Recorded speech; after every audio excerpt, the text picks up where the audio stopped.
सबसे पहले दोस्तों समस्त भारतवासियों को दिल से बधाई क्योंकि भारत क्रिकेट वर्ल्ड कप के फाइनल में पहुंच गया है। जी हां दोस्तों, क्रिकेट वर्ल्ड कप के फाइनल में, वो भी 2011 के बाद। Fingers crossed. उम्मीद है अहमदाबाद में भारत की जीत का पताका लहराएगा। मगर आप जानते हैं टीम इंडिया को जो ये शानदार जीत मिली है वो क्यों मिली है? वो इसलिए मिली है क्योंकि टीम इंडिया की तरह खेला, एक यूनाइटेड यूनिट की तरह खेला। इस जीत में रोहित शर्मा, श्रेयस अय्यर, विराट कोहली, सिराज, बुमराह और मोहम्मद शमी सबका किरदार था। ये सब एक साथ आए तो टीम इंडिया को शानदार जीत मिली। मगर आप जानते इस मैच में एक लम्हा था जहां संस्कारी प्रचार तंत्र के कुछ गुर्गों ने एक बार फिर देश को शर्मसार किया। आपको याद होगा मैच का वो लम्हा जब मोहम्मद शमी से कैच छूट गया था। उससे पहले मोहम्मद शमी की वजह से भारत को 2 विकेट्स मिले थे, क्योंकि आपको याद है दोस्तों मैच शुरू हुआ था और पहले 2 विकेट्स लेने वाले मोहम्मद शमी थे। यानी कि भारत को ब्रेक थ्रू दिलाने वाले मोहम्मद शमी थे, कोई और नहीं थे दोस्तों। मगर उनसे जैसे ही जसप्रीत बुमराह की गेंद पर कैच छूटता है, भाजपा के प्रचार तंत्र से जुड़े कई लोग मोहम्मद शमी को गद्दार बताने लगते हैं।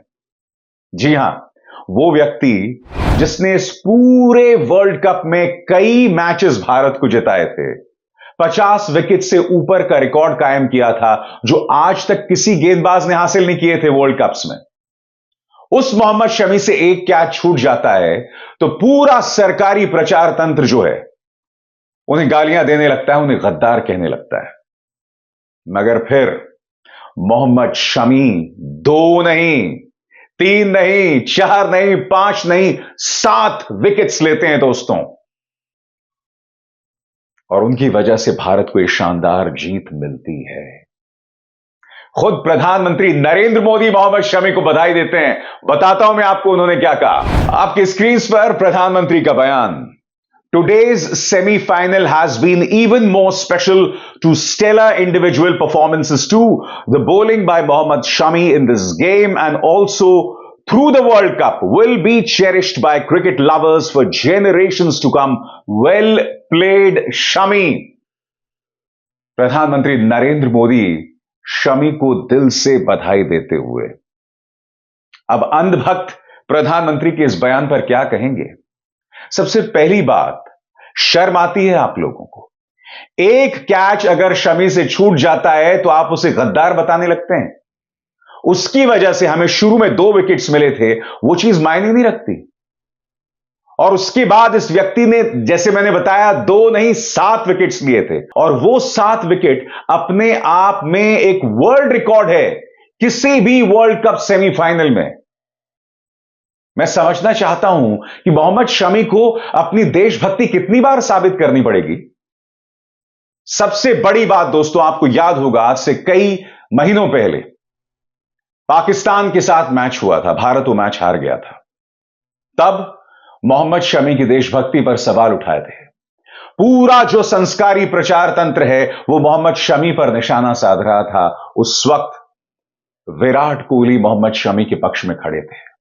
विराट कोहली को भी इसका खामियाजा भुगतना पड़ा जब इसी विराट कोहली की बेटी को बलात्कार की धमकी दी थी हैदराबाद में बैठे एक इंजीनियर ने। शर्म आती है तुम लोगों को? विराट कोहली ने परवाह नहीं की थी। विराट कोहली मोहम्मद शमी के साथ खड़े हुए थे, और यही जज्बा टीम इंडिया कहलाता है। आपने देखा होगा दोस्तों, हम लोग मैच कई खिलाड़ियों की वजह से हार सकते हैं, मगर जैसे ही हम मैच किसी मोहम्मद शमी या किसी मोहम्मद सिराज की वजह से हारते हैं तो सीधे उनके माथे पर गद्दार का तमगा लगा दिया जाता है। और यह तमगा सब नहीं दोस्तों, सिर्फ भाजपा के प्रचार तंत्र से जुड़े लोग लगाते हैं। इनको टीम इंडिया से कोई लेना देना नहीं है। इनके मन के अंदर इतनी नफरत भरी हुई है ना दोस्तों, ये सिर्फ और सिर्फ नफरत के सहारे अपनी बात को आगे बढ़ाते हैं। मैं आपको याद दिलाना चाहूंगा, जब 2021 में, आज से करीब 2 साल पहले, मोहम्मद शमी की देशभक्ति पर सवाल उठाए गए थे, तब उस वक्त तमाम राजनेताओं में सिर्फ एक राजनेता था जो मोहम्मद शमी के पक्ष में खड़ा हुआ था, राहुल गांधी। याद दिलाना चाहूंगा कि राहुल गांधी ने उस वक्त मोहम्मद शमी के पक्ष में क्या कहा था, आपके स्क्रीन पर। मोहम्मद शमी, हम सब आपके साथ खड़े हैं। ये लोग नफरत से भरे हैं और इन्हें कोई मोहब्बत नहीं देता, इन्हें माफ कर दो। जब मोहम्मद शमी पर बीजेपी का प्रचार तंत्र 2021 में हमले बोल रहा था एक मैच को हार जाने की वजह से, तब राहुल गांधी का यह बयान सामने उभर कर आया था। तब उन्होंने कहा था कि इस प्रचार तंत्र के लोगों को माफ कर दो, ये लोग नफरत से भरे हुए हैं, इन्हें किसी ने मोहब्बत नहीं दी है। मैं फिर आपसे आज सवाल पूछना चाहता हूं दोस्तों, ये टीम इंडिया है, यहां पर एक रोहित शर्मा भी खेलता है। मैं आपसे एक सवाल पूछना चाहता हूं, कल अगर रोहित शर्मा ने पहले 10 ओवर्स में वो शानदार शुरुआत ना दी होती तो क्या भारत 400 के करीब का आंकड़ा हासिल कर सकता था? कल अगर शुरुआत में शमी ने वो 2 विकेट ना झटके होते तो क्या भारत आसानी से 70 रनों से मैच जीत सकता था? यह मोहम्मद शमी थे जिसकी वजह से विलियमसन आउट हुआ, यह मोहम्मद शमी थे जिसकी वजह से मिचेल आउट हुआ था, जिसने 130 रनों से ऊपर की पारी खेल ली थी और वो व्यक्ति न्यूजीलैंड को जिता सकता था। मगर मोहम्मद शमी से एक कैच छूट जाता है तो हम उसे गद्दार बताते हैं। हम सबको आज की तारीख में अपने गिरबान में झांकने की जरूरत है। हालांकि मेरा भी मानना है कि शमी को सभी गद्दार नहीं बताते हैं दोस्तों। एक ही राजनीतिक सोच, एक ही पॉलिटिकल सोच से जुड़े लोग, और वो भी उनके समर्थक नहीं, उनके अंधभक्त और उनका प्रचार तंत्र जो सोशल मीडिया पर नफरत फैलाता है। बहरहाल टीम इंडिया की शानदार परफॉर्मेंस पर शाहरुख खान का भी बयान आया दोस्तों, और उन्होंने क्या कहा है आपके स्क्रीन पर। ये boys, what a display of team spirit and play unto winning the finals, now all the best India. Shahrukh Khan भी टीम इंडिया को बधाई दे रहे हैं और ये उम्मीद जतला रहे हैं कि टीम फाइनल्स जीतेगा। दोस्तों, एक अरसे के बाद टीम इंडिया ने भारत को इतनी खुशी दी है, और भारत ने लगातार जो 10 मैचेस जीते हैं ना वर्ल्ड कप के, वो भी एक रिकॉर्ड है। और भारत जिस तरह से खेल रहा है उसके आसपास कोई भी नहीं दिखाई देता। मगर मैं जानता हूं दोस्तों, हर दिन अलग होता है।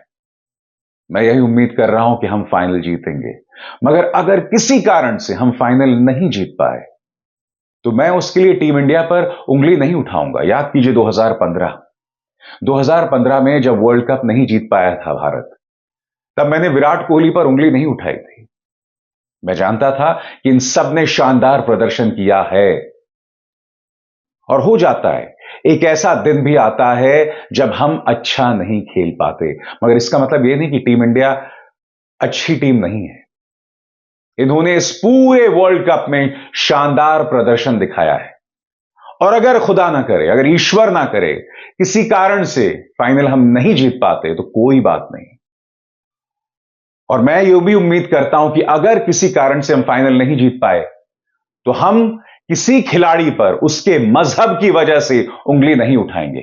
मैं उम्मीद करता हूं कि ऐसे मौके पर भी हम किसी रसातल में खुद को नहीं दफन करेंगे।